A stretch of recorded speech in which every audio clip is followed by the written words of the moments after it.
Mga Panginoon, gawin ninyo sa inyong mga alipin ang matuwid at katampatan.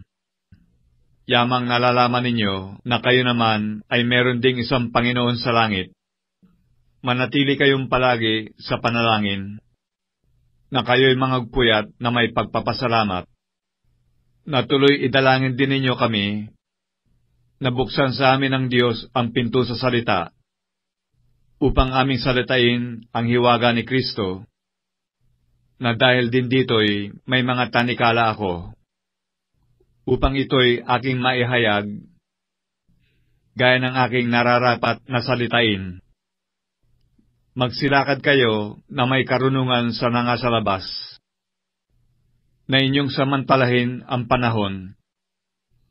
Ang inyong pananalita naway laging may biyaya, na magkalasang asin, upang inyong maalaman kung ano ang nararapat ninyong isagot sa bawat isa.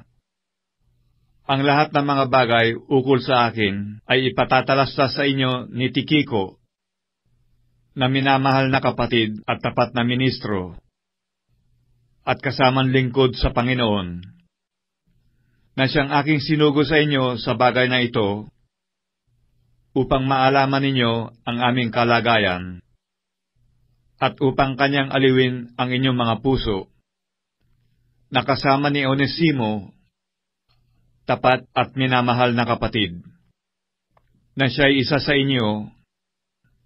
Sila ang magpapatalastas sa inyo ng lahat ng mga bagay na nangyayari dini.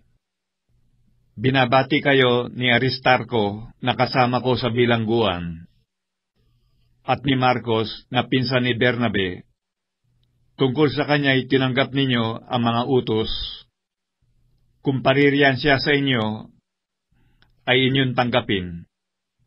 At si Jesus na tinatawag na husto, na pawang sa pagtutuli, ang mga ito lamang ang aking kamanggagawa sa kaharian ng Diyos.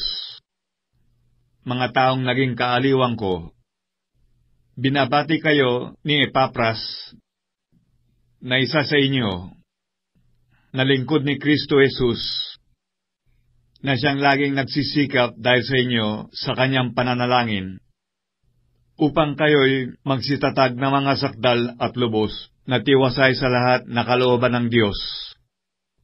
Sapagkat siya'y binibigang kong patotoo na siya'y totoong nagpapagal sa inyo.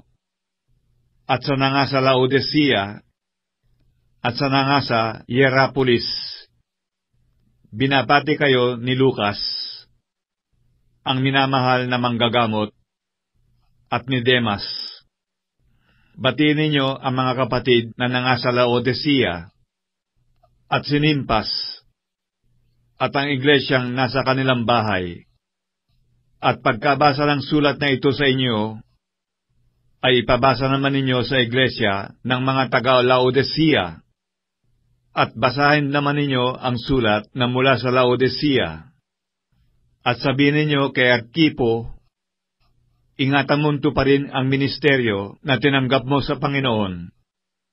Ang bating sinulat ng aking sariling kamay, akong si Pablo, alalahanin ninyo ang aking mga tanikala. Ang biyaya'y sumainyo nawa.